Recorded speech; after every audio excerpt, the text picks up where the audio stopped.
Hello friends, welcome all of you. मार्गदर्शन the learning world में प्रस्तुत है घटनाचक्र नागरिक शास्त्र श्रृंखला का 21वां भाग।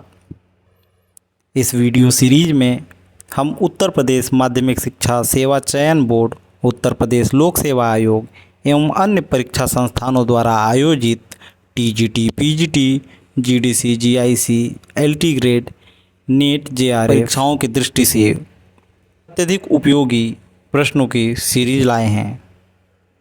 इस वीडियो में हम राजनीतिक दल, दबाव समूह एवं जनमत से संबंधित प्रश्नों को देखेंगे। तो चलिए शुरू करते हैं आज का वीडियो। राजनीतिक दल लोगों का एक समूह है जो ऐसे सिद्धांत पर सहमत हो जिसके द्वारा राष्ट्रीय हित की पूर्ति की जा सके। यह परिभाषा किसने दी? ऑप्शंस हैं गेटेल, गार्नर, मैकाइवर या एडमंड बर्ग। तो ये एडमंड बर्ग की परिभाषा है कि राजनीतिक दल लोगों का एक समूह है जो ऐसे सिद्धांत पर सहमत हो जिसके द्वारा राष्ट्रीय हित की पूर्ति की जा सके। ऐसे ही राजनीतिक दल की परिभाषा लॉर्ड ब्राइस के शब्दों में, राजनीतिक दल वह संगठित समूह है जो ऐच्छिक रूप से अपनी शक्ति को राजनीतिक सत्ता की प्राप्ति में लगाते हैं। ऐसे ही गेटल ने राजनीतिक दल को परिभाषित किया है कि राजनीतिक दल उन नागरिकों का कम या अधिक संगठित समूह है जो एक राजनीतिक इकाई के रूप में कार्य करता है, जो अपनी राजनीतिक शक्तियों के प्रयोग द्वारा शासन को हस्तगत करने और अपनी नीतियों को लागू करने का प्रयत्न करता है। नेक्स्ट प्रश्न है, समता सैनिक दल यानी सामाजिक समता सेना की स्थापना किसने की? तो ये डॉक्टर बी आर अम्बेडकर ने 1927 मार्च 1927 में डॉक्टर बी आर अम्बेडकर ने समता सैनिक दल की स्थापना की थी, जिसका उद्देश्य गरीब शोषित वर्ग के लोगों को शोषण से मुक्ति दिलाकर सामाजिक समानता स्थापित करना था। नेक्स्ट प्रश्न है, मॉरिस डुवर्जर के अनुसार कौन एक दल संगठन की विशेषता नहीं है? चौगुट, कोष्ठ, शाखा या प्रकोष्ठ? तो मॉरिस डुवर्जर के अनुसार जो एक दल संगठन की विशेषता नहीं है वो है कोष, जबकि चौगुट, शाखा और प्रकोष्ठ इसकी विशेषता है। नेक्स्ट, किसने कहा कि यह शब्द जनमत सामान्यतः लोगों के विचार समुच्चय को इंगित करने हेतु प्रयुक्त होता है जो उन्हें अथवा समुदाय के हित को प्रभावित करने से संबंधित है? ऑप्शंस है Henry Maine, Lord Acton, Lord Bryce या जेम्स ब्राइस। तो ये जेम्स ब्राइस का कथन है। जेम्स ब्राइस ने अपनी प्रसिद्ध पुस्तक मॉडर्न डेमोक्रेसीज में जनमत की सुनिश्चित परिभाषा करने में अपने आप को असमर्थ पाने के कारण सामुदायिक हित साधना के आधार पर लोकमत को समझने का प्रयास किया है। इस विचार के अनुसार लोकमत जनता का निश्चित मत न होकर जन समुदाय की अस्पष्ट इच्छाओं, विश्वासों, नीतियों और रचनात्मक आकांक्षाओं का योग होता है, जिसका आधार सार्वजनिक हित साधना होता है। दूसरे शब्दों में, जनमत सामान्यतः लोगों के विचार समुच्चय को इंगित करने हेतु प्रयुक्त होता है जो उन्हें अथवा समुदाय हित को प्रभावित करने से संबंधित है। नेक्स्ट प्रश्न है, यह किसने कहा कि राजनीतिक प्रणाली किसी देश की राजनीतिक जीवन को यंत्रवत बना देती है? ऑप्शन है लीकॉक, गिलक्राइस्ट, मैकाइवर या फाइनर। तो ये गिलक्राइस्ट का कथन है कि दलीय प्रणाली किसी भी राजनीतिक जीवन को यंत्रवत बना देती है। नेक्स्ट प्रश्न है, कथन कारण से संबंधित। कथन है, एक दबाव समूह का अंतिम लक्ष्य शासन शक्ति पर कब्जा जमाना होता है। नहीं, दबाव समूह का कार्य शासन शक्ति पर कब्जा जमाना नहीं होता है। तो पहला कथन ही गलत है। कारण देखेंगे, दबाव समूह चुनाव नहीं लड़ते, तो ये तो सही है। कथन गलत है और कारण सही है। इसके अनुसार ऑप्शन डी सही विकल्प है। शासन शक्ति पर कब्जा जमाना राजनीतिक दलों का अंतिम लक्ष्य होता है। दबाव समूह अपने हितों के प्रति क्रियाशील रहते हैं। पढ़ते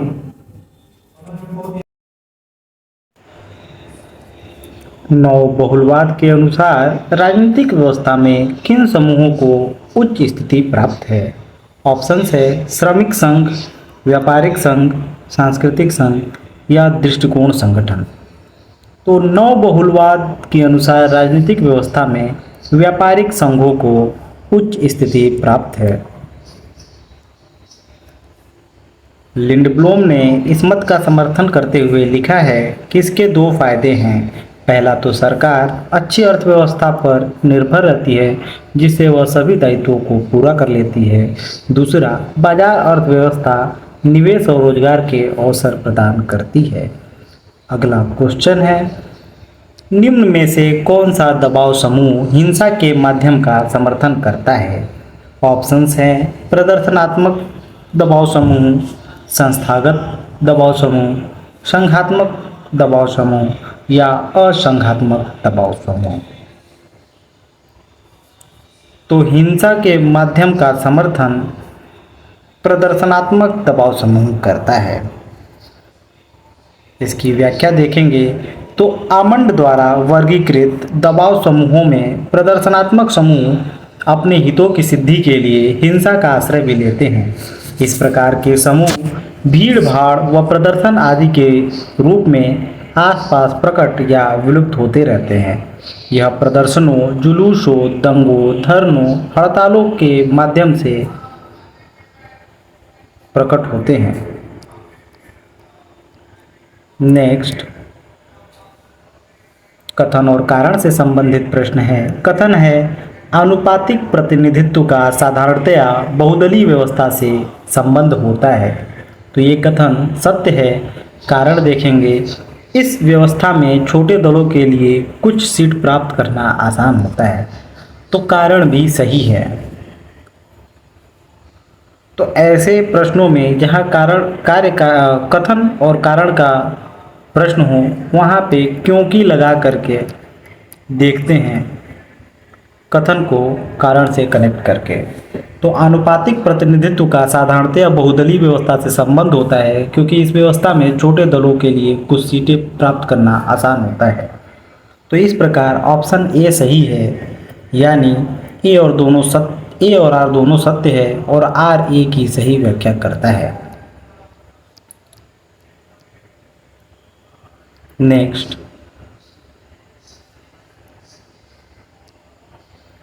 किसने यह मत व्यक्त किया कि हित, आदतें, भावनाएं और अभिमुखीकरण आदि जनमत में अपनी भूमिका अदा करती हैं? तो इसका आंसर बताना है आपको। ऑप्शंस है रूसो, लासवेल, मैरिस, जिन्सबर्ग या फाइनर। सही आंसर है लावेल। प्रथम विश्व युद्ध के बाद जनमत के बारे में कुछ नए अध्ययन प्रकट हुए, ताकि जनमत के निर्माण में लोगों की अभिवृत्तियों, निष्ठाओं, आचरण की भूमिका का वर्णन किया जा सके। Public opinion in war and peace शीर्षक वाले अध्ययन में लावेल ने यह मत व्यक्त किया है कि हित, आदतें, भावनाएं, अभिमुखीकरण आदि जनमत में अपनी भूमिका अदा करती हैं।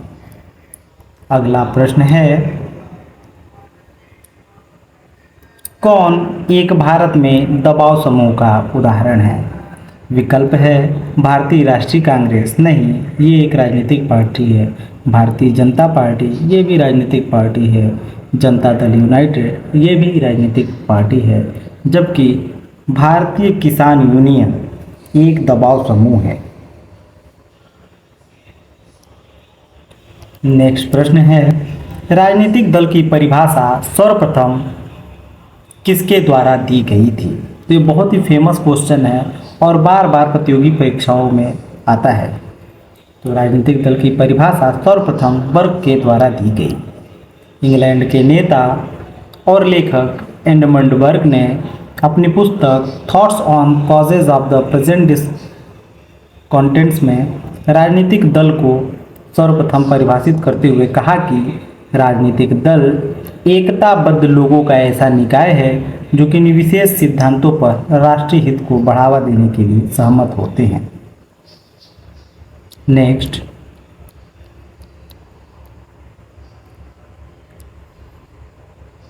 कौन सा एक कार्य राजनीतिक दलों द्वारा संपादित किया जाता है? तो ऑप्शन है गरीब लोगों की सहायता करना, अस्पतालों को संचालित करना, समाचार पत्रों का प्रबंध करना या चुनाव लड़ने में उम्मीदवारों की सहायता करना। तो राजनीतिक दलों द्वारा संपादित कार्यों में समाचार पत्रों का प्रबंधन करना नहीं आता है और शेष सभी आते हैं। राजनीतिक दल का उद्देश्य सत्ता प्राप्त करने के लिए चुनाव में भाग लेना है। इस उद्देश्य के लिए विभिन्न निर्वाचन क्षेत्रों में वे अपने उम्मीदवारों को निर्वाचनों में भाग लेने के लिए टिकट देना और उनकी सहायता करना राजनीतिक दल की प्रमुख कार्य हैं। नेक्स्ट, राजनीतिक दल का निर्माण किस आधार पर होता है? धार्मिक सिद्धांतों के, सामान्य हितों के या आर्थिक राजनीतिक सिद्धांतों के या जातियों के? तो राजनीतिक दलों के निर्माण में किसी एक कारण की भूमिका नहीं होती है। विभिन्न देश की सामाजिक, राजनीतिक एवं आर्थिक परिस्थितियां राजनीतिक दल के निर्माण में प्रभावी भूमिका निभाती है। अल्प विकसित तथा विकासशील देशों में धार्मिक, जातीय इत्यादि कारणों के आधार पर राजनीतिक दलों के निर्माण हुए हैं, जबकि विकसित पश्चिमी यूरोप और अमेरिका में आर्थिक एवं राजनीतिक कारणों ने राजनीतिक दलों के निर्माण का मार्ग प्रशस्त किया है।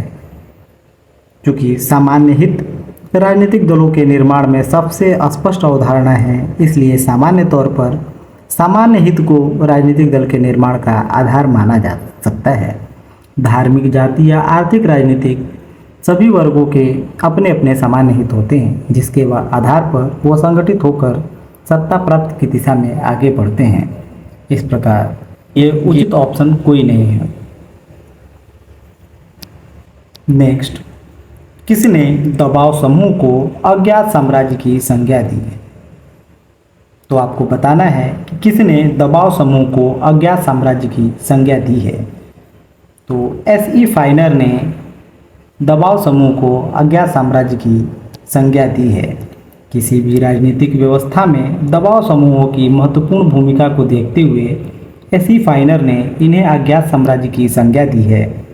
ऐसे ही डी मैकिन का दबाव समूह के बारे में कहना है कि दबाव समूह अदृश्य सरकार हैं, और ऐसे ही थॉर्स्टेन सेलिंग और रिचर्ड लैम्बर्ट ने दबाव समूहों को अनौपचारिक सरकार कहा है।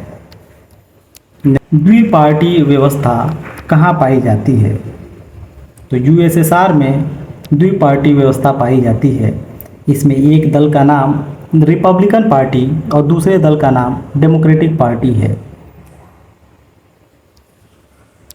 नेक्स्ट, अमेरिका में दो महत्वपूर्ण राजनीतिक पार्टी रिपब्लिकन और लोकतांत्रिक है। नेक्स्ट, किसने दबाव समूह को अनाम साम्राज्य की संज्ञा दी? तो एस.ई. फाइनर ने दबाव समूहों को अज्ञात साम्राज्य या एनोनिमस एम्पायर का। कौन एक देश बहुदलीय व्यवस्था का प्रतिनिधित्व करता है? ब्रिटेन, फ्रांस, संयुक्त राज्य अमेरिका या चीन? तो उपयुक्त आंसर है फ्रांस।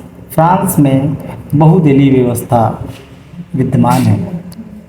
बहुदलीय प्रणाली उसे कहते हैं जहां कई राजनीतिक दल होते हैं और दो से अधिक दल प्रभावशाली और महत्वपूर्ण होते हैं। France, Italy, Bharat, Germany, Switzerland आदि देशों में बहुदलीय प्रणाली है। एक दलीय प्रणाली वाले देशों में केवल एक राजनीतिक दल का अस्तित्व रहता है। वर्तमान में रूस, चीन में एक दलीय प्रणाली प्रचलित है। द्विदलीय प्रणाली में दो दलों की प्रधानता रहती है। इसके अतिरिक्त अन्य छोटे दल भी रहते हैं, लेकिन देश की राजनीति में उनकी कोई महत्वपूर्ण भूमिका नहीं रहती। नेक्स्ट, कौन सी वह विशेषता है जो राजनीतिक दल को दबाव समूह से भिन्न करती है? तो आपको बताना है कि कौन सी विशेषता एक राजनीतिक दल को दबाव समूह से भिन्न करती है। ऑप्शन है, एक दल व्यक्तियों का एक समूह होता है, प्रत्येक दल का अपना संगठन होता है, राजनीतिक वैचारिकी के आधार पर आधारित होता है, या एक दल का अपना कोष होता है।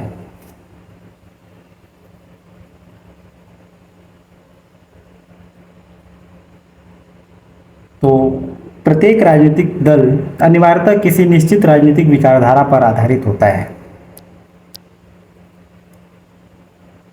एक दबाव गुट विभिन्न राजनीतिक विचार वाले हो सकते हैं, इसलिए यहाँ पे ऑप्शन सी सही होगा कि राजनीतिक वैचारिकी के आधार पर राजनीतिक दल और दबाव समूह में अंतर होता है, क्योंकि प्रत्येक राजनीतिक दल की निश्चिततः एक विचारधारा होती है, जबकि एक दबाव गुट में विभिन्न राजनीतिक विचारधारा के लोग सम्मिलित हो सकते हैं।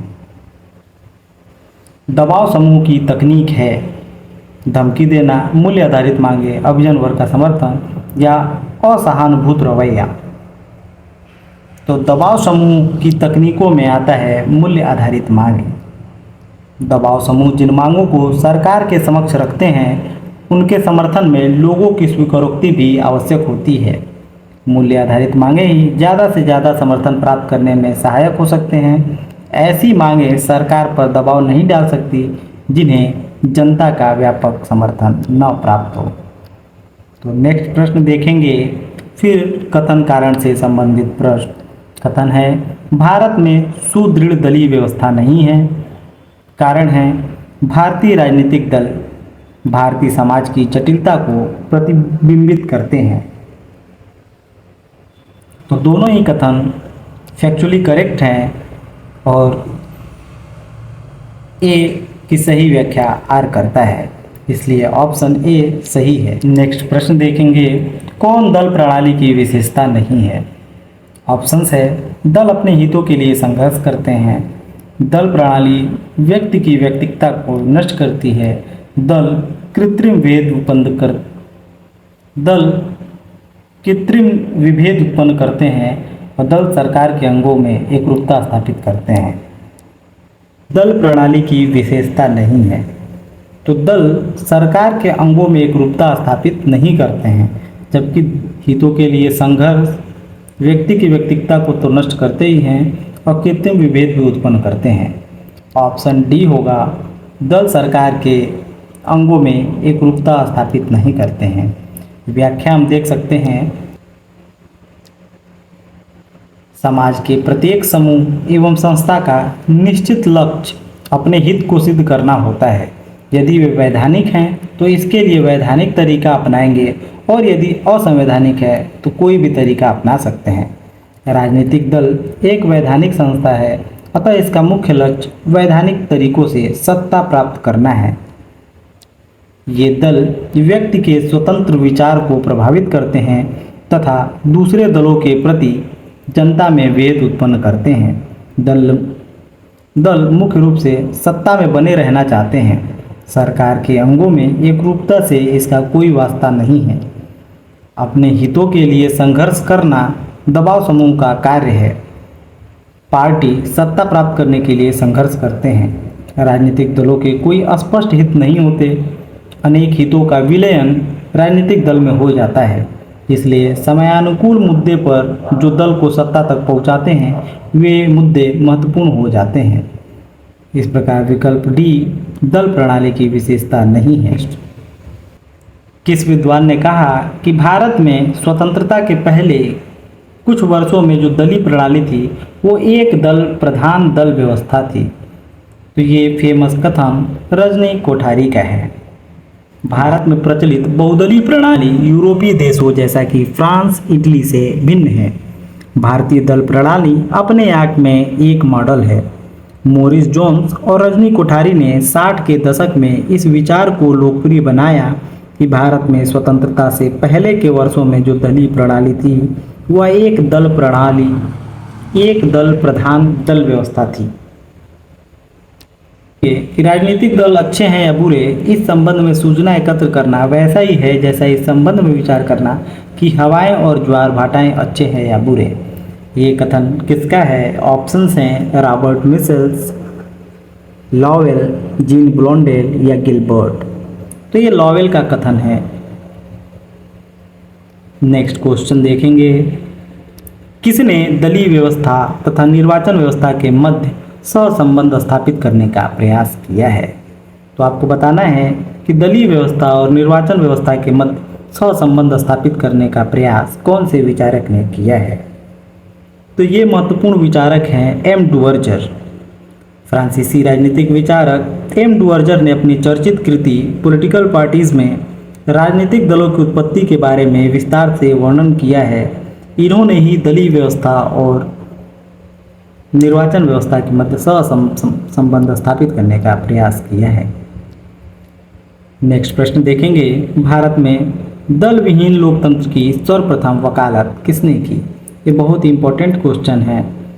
तो भारत में सर्वप्रथम दल विहीन लोकतंत्र की वकालत एम.एन. राय द्वारा की गई। ऐतिहासिक दृष्टि से दल विहीन लोकतंत्र की सर्वप्रथम वकालत एम.एन. राय ने की है। हालांकि उपयुक्त सभी विचारक राजनीतिक दल को लोकतंत्र के लिए घातक मानते हैं, परंतु एम.एन. राय ने सर्वप्रथम इस मत का प्रतिपादन किया कि लोकतांत्रिक व्यवस्था में कोई भी राजनीतिक दल किसी व्यक्ति का प्रतिनिधित्व नहीं कर सकते। कौन सा समुदाय दबाव समूह का उदाहरण नहीं है? ऑप्शंस हैं किसान संगठन, यंग तुर्क, श्रमिक संघ या राज्य कर्मचारी संघ। तो यंग तुर्क सामुदायिक दबाव समूह का उदाहरण नहीं है। अमंड ने दबाव समूह के 4 वर्ग बताए हैं: संस्थात्मक, असमुदायात्मक, समुदायात्मक और प्रदर्शनकारी। इनके वर्गीकरण के अनुसार किसान संगठन, श्रमिक संगठन, व्यावसायिक संगठन, राज्य कर्मचारी संगठन, चाहे यूनियन, रेलवे यूनियन हो या शिक्षक संघ, सबका वर्णन सामुदायिक दबाव समूह के रूप में प्राप्त होता है। यंग तुर्क का वर्णन उपयुक्त में से किसी में नहीं मिलता है। यंग तुर्क 20वीं शताब्दी के प्रारंभिक दिनों में एक राजनीतिक सुधार आंदोलन था। इसका उद्देश्य उस्मानिया साम्राज्य के पूर्ण राजतंत्र को समाप्त करके वहां संवैधानिक राजतंत्र स्थापित करना था। सही कथन की पहचान करना है तो कथन है सभी दबाव समूह हित समूह होते हैं। ऑप्शन बी, सभी हित समूह दबाव समूह होते हैं। ऑप्शन सी, दबाव समूह राज्य की निर्णय प्रक्रिया को प्रभावित नहीं कर सकते। और ऑप्शन डी, हित समूह व्यक्ति की समस्याओं का समाधान नहीं कर सकते। तो यहाँ पे ऑप्शन ए सही है, सभी दबाव समूह हित समूह हैं। समूह एक व्यापक अवधारणा है। इसके अंतर्गत दबाव समूह एनजीओ, आईएनजीओ, लॉबी आते हैं। जो हित समूह शासन पर दबाव डालकर अपने हितों की पूर्ति करते हैं उन्हें ही दबाव समूह कहा जाता है। किंतु कुछ हित समूह स्वतंत्र रूप से कार्य करते हैं जिनका सरकार की गतिविधियों से कोई संबंध नहीं होता है। इन आधारों पर यह कहा जा सकता है कि सभी दबाव समूह हित समूह हैं, किंतु सभी हित समूह दबाव समूह नहीं है। इस प्रकार ऑप्शन ए सही है। नेक्स्ट प्रश्न है, किसने चेतावनी दी कि भारत में व्यक्ति पूजा की भावना लोकतंत्र के लिए सबसे बड़ा खतरा है?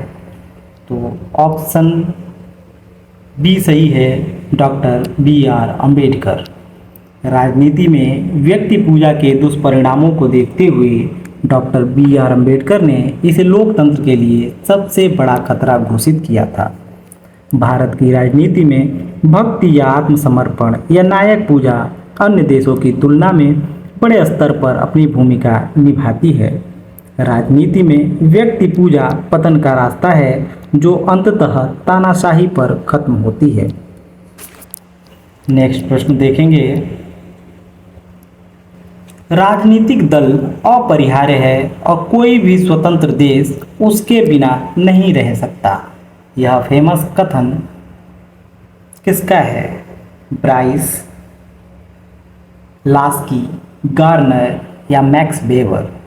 तो ये ब्राइस का फेमस कथन है कि राजनीतिक दल अपरिहार्य है और कोई भी स्वतंत्र देश उसके बिना नहीं रह सकता।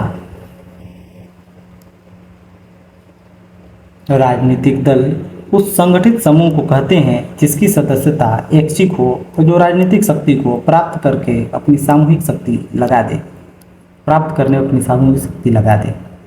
अन्य महत्वपूर्ण तथ्यों की ओर ध्यान दें तो एडमंड बर्क ने राजनीतिक दल की परिभाषा कुछ ऐसे किया है कि राजनीतिक दल ऐसे व्यक्तियों का एक ऐसा समूह है जिसके सदस्य सामान्य सिद्धांतों पर सहमत होते हैं और सामूहिक प्रयत्नों द्वारा राष्ट्र हित को प्रोत्साहित करने के लिए एकता के सूत्र में बंधे होते हैं। मैकाइवर के अनुसार एक राजनीतिक दल एक ऐसी संस्था है जिसे किसी सिद्धांत या नीति के लिए संगठित किया गया है और उस नीति को संवैधानिक साधनों से सरकार के निर्णय के रूप में परिणत करने का प्रयत्न करता है। ऐसे ही लीकाक राजनीतिक दल की परिभाषा इस प्रकार करते हैं कि राजनीतिक दल नागरिकों के एक संगठित समुदाय को कहते हैं जो इकट्ठे मिलकर एक राजनीतिक इकाई के रूप में कार्य करता है। उसके विचार सार्वजनिक प्रश्नों पर एक समान होते हैं और वे एक समान उद्देश्य की प्राप्ति के लिए मतदान की शक्ति का प्रयोग करके सरकार पर अपना आधिपत्य करना चाहते हैं। नेक्स्ट क्वेश्चन है, ब्रिटेन में महिलाओं को वोट देने का अधिकार किस शताब्दी में मिला? महिलाओं को 20वीं शताब्दी में ब्रिटेन में महिलाओं को मताधिकार 1928 में जनप्रतिनिधि कानून यानी रिप्रेजेंटेशन ऑफ पीपुल एक्ट के माध्यम से प्रदान किया गया। किसमें राजनीतिक दल भाग नहीं लेते हैं? शासन में लेते हैं, विधि निर्माण में भी राजनीतिक दल भाग लेते हैं, प्रदत्त विधि निर्माण में भाग नहीं लेते हैं, जबकि चुनाव में भाग लेते हैं। राजनीतिक दल ऐसे कार्यों में प्रदत्त विधि निर्माण या प्रत्यायोजन विधायन का कार्य नहीं आता।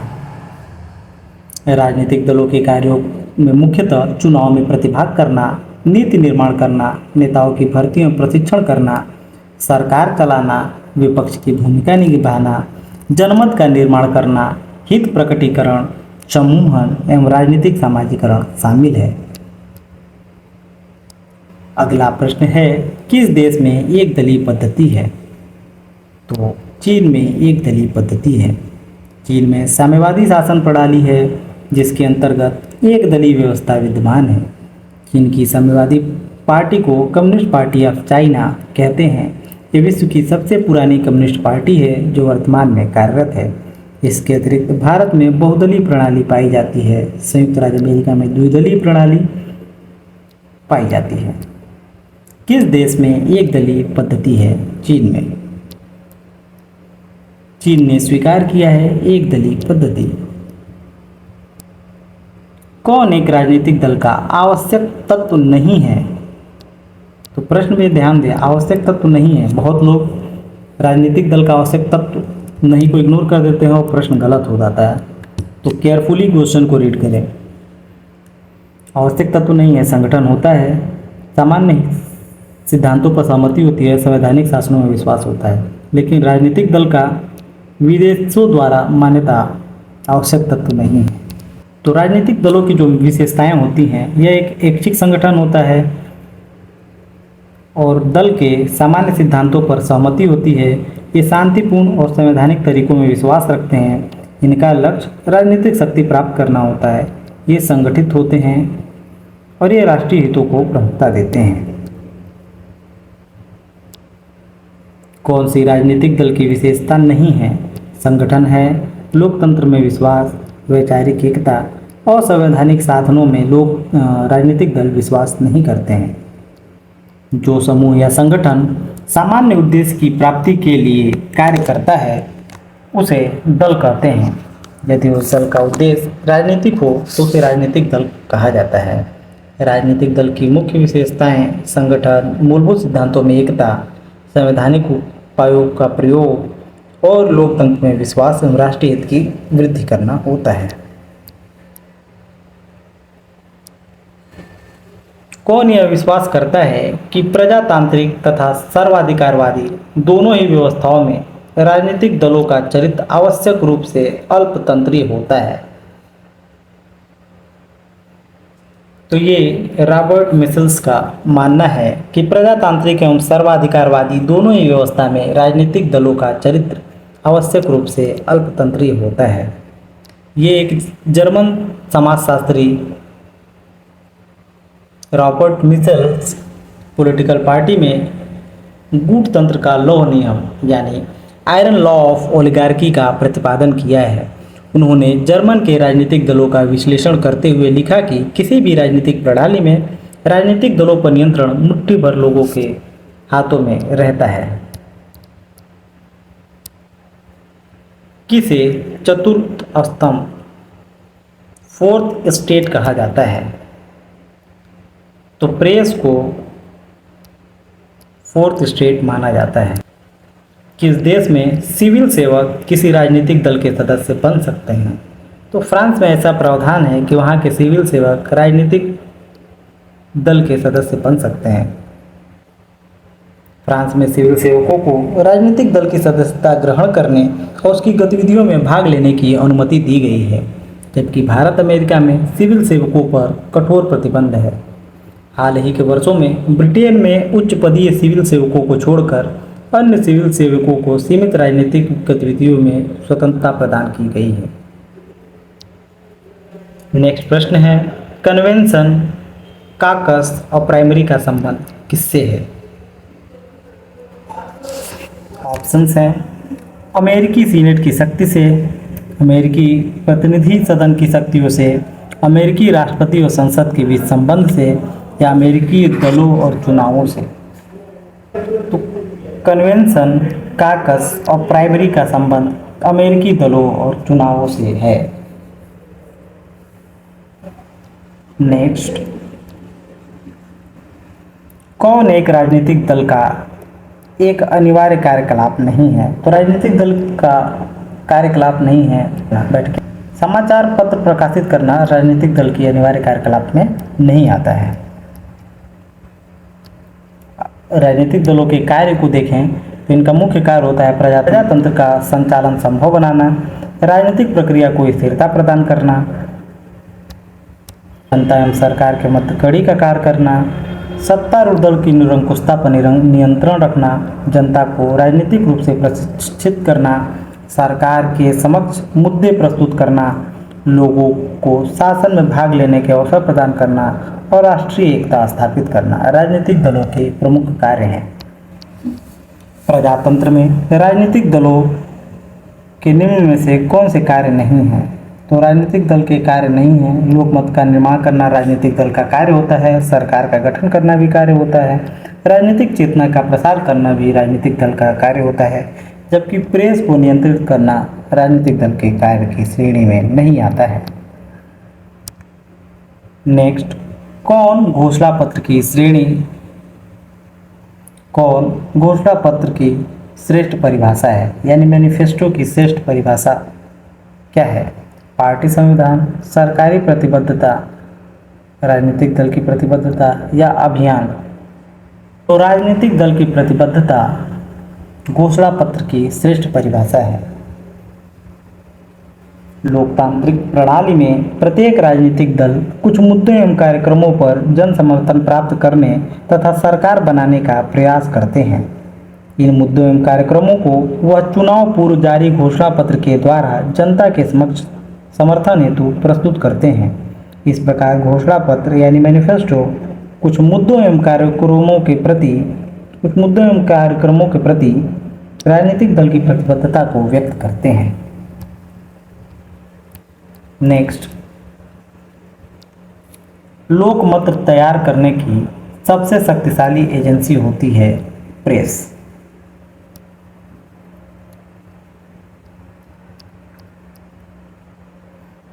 नेक्स्ट, कौन विचारधारा राजनीतिक दल को सामाजिक वर्ग के एक मोर्चे के रूप में विचार करती है?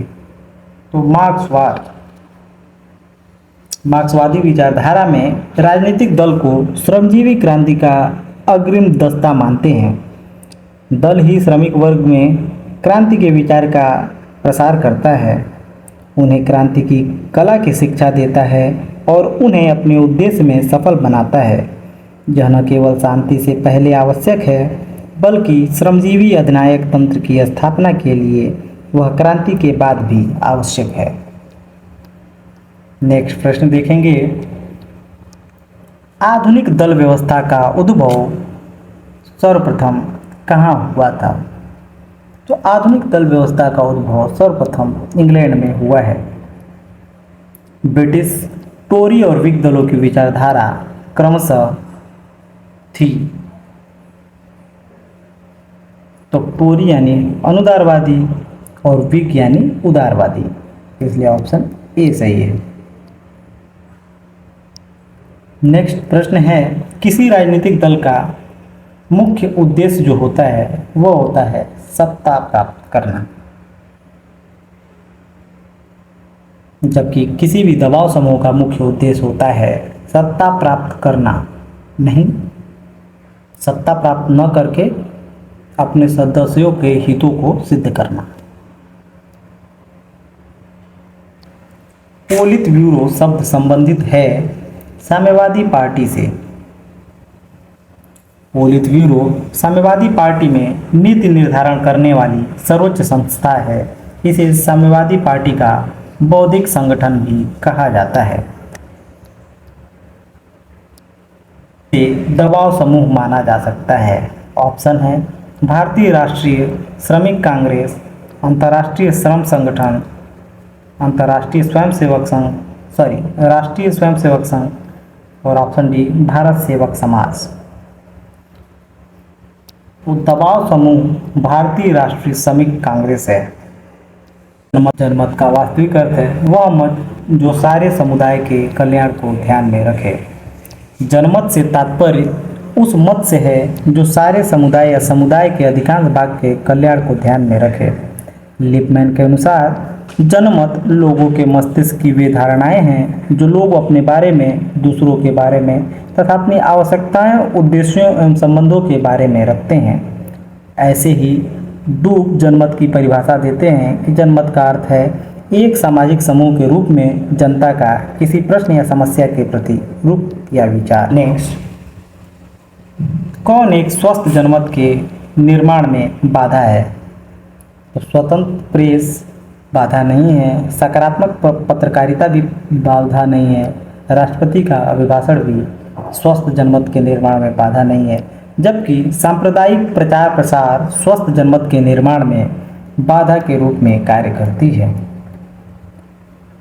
नेक्स्ट प्रश्न है, विधानसभा में किसी दल के निर्वाचित सदस्यों के दल बदल पर किस संशोधन के द्वारा प्रतिबंध लगाया गया?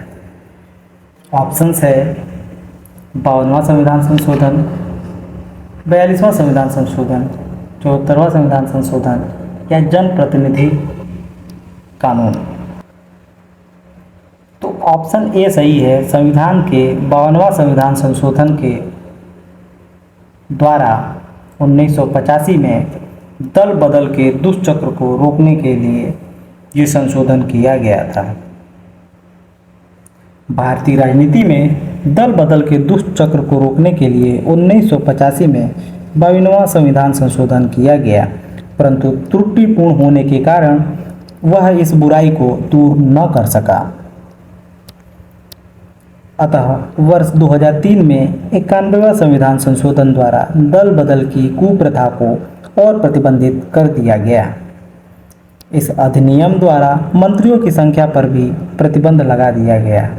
अब संघ या राज्य लोकसभा या विधानसभा के कुल सदस्यों के 15% से अधिक मंत्री परिषद की सदस्य संख्या नहीं होगी, लेकिन छोटे राज्यों के लिए मंत्रियों की न्यूनतम संख्या 12 रखी गई है।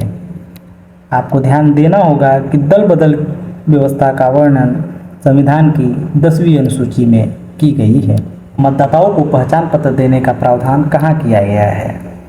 मतदाताओं को पहचान पत्र देने का प्रावधान जनप्रतिनिधित्व अधिनियम 1958 में किया गया है। दिनेश गोस्वामी समिति की सिफारिश के आधार पर मतदाता पहचान पत्र का प्रावधान जनप्रतिनिधित्व अधिनियम 1958 में किया गया है। भारत में राजनीतिक शक्ति का मुख्य स्रोत है जनता। नेक्स्ट, दबाव समूह की मुख्य विशेषता है अनिश्चित कार्यकाल, प्रशासन में परोक्ष भूमिका, सर्वव्यापक प्रकृति या संवैधानिक साधनों का आवश्यक रूप से प्रयोग। तो आपको बताना है दबाव समूह की प्रमुख विशेषता क्या है। तो शासन में अप्रत्यक्ष रूप से भूमिका निभाती है दबाव समूह। नेक्स्ट, दबाव समूह का व्यवस्थित अध्ययन करने वाला प्रथम व्यक्ति कौन था। A.F. बेंटले ने दबाव समूह का व्यवस्थित अध्ययन सर्वप्रथम किया था। सर्वप्रथम आर्थर बेंटले ने समूह सिद्धांत का अर्थ स्पष्ट करते हुए कहा कि समाज के लोगों का भाग, जिन्हें लोगों के अन्य समूहों से कटे हुए भौतिक पिंड के रूप में नहीं बल्कि गतिविधि के एक पिंड के रूप में माना जाता है। इसी आधार पर बेंटले ने अपनी कृति द प्रोसेस ऑफ गवर्नमेंट में दबाव समूहों की गतिविधियों का उल्लेख किया है।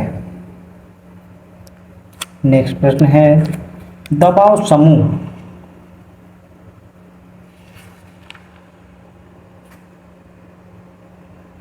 ऑप्शंस हिंसक तरीके से अपना कार्य करवाते हैं, नहीं। दबाव बनाकर अपना कार्य करवाते, सही। क्रांति का सहारा लेते, नहीं। इनमें से किसी विधि का इस्तेमाल नहीं करते, गलत। यानी कि दबाव समूह दबाव बनाकर अपना कार्य करवाते हैं।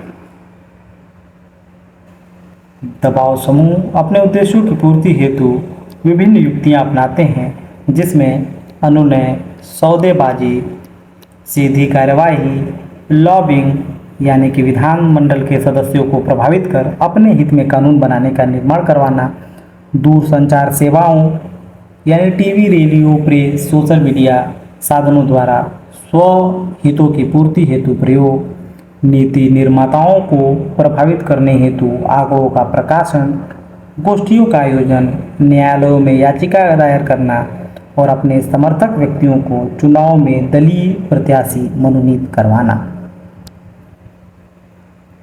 नेक्स्ट, कौन सा एक दबाव समूह की विशेषता नहीं है। तो लॉबिंग है, हित संबरण है, राजनीतिक नेताओं को प्रभावित करना है, चुनाव में सहभागिता लेना दबाव समूह की विशेषता नहीं है। दबाव समूह चुनाव में भाग नहीं लेते हैं।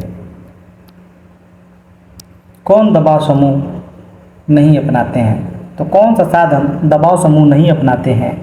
तो दबाव समूह चुनाव नहीं लड़ते हैं। कौन सा तरीका दबाव समूह नहीं अपनाते हैं। चुनाव लड़ने का तरीका। दबाव समूह का मुख्य उद्देश्य होता है सामाजिक सेवा, जनता को प्रशिक्षित करना, सक्रिय राजनीति करना या अपने हितों की पूर्ति करवाने हेतु सरकार पर दबाव डालना। तो दबाव समूह का मुख्य उद्देश्य होता है अपने हितों की पूर्ति के लिए सरकार पर दबाव डालना। दबाव समूह का उद्देश्य होता है सत्ता प्राप्त करना, नहीं। सरकार के गठन में सम्मिलित होना, नहीं। चुनाव लड़ना, नहीं। अपने स्वार्थों की प्राप्ति के लिए सरकार पर दबाव डालना। तो दबाव समूह की मुख्य विशेषता होती है अपने स्वार्थों की पूर्ति के लिए सरकार पर दबाव डालना। आमंड और पावेल द्वारा दबाव समूहों के वर्गीकरण में सम्मिलित नहीं है। तो आमंड और पावेल ने दबाव समूहों के वर्गीकरण में संवैधानिक दबाव समूह सम्मिलित नहीं है, जबकि संस्थात्मक, समुदायात्मक, असमुदायात्मक और प्रदर्शनकारी समूह आमंड और पावेल द्वारा दबाव समूहों के वर्गीकरण में सम्मिलित हैं। अमेरिका में दबाव समूहों द्वारा कौन सी विधि प्रयोग ली जाती है। तो लॉबिंग का। अमेरिका में दबाव समूहों द्वारा लॉबी प्रचार विधि का प्रयोग किया जाता है। इसके अंतर्गत विधानमंडल के सदस्यों को प्रभावित कर अपने हित में कानून का निर्माण कराया जाता है। यूएसए में दबाव समूहों की सर्वाधिक पसंद की प्रविधि है लॉबिंग।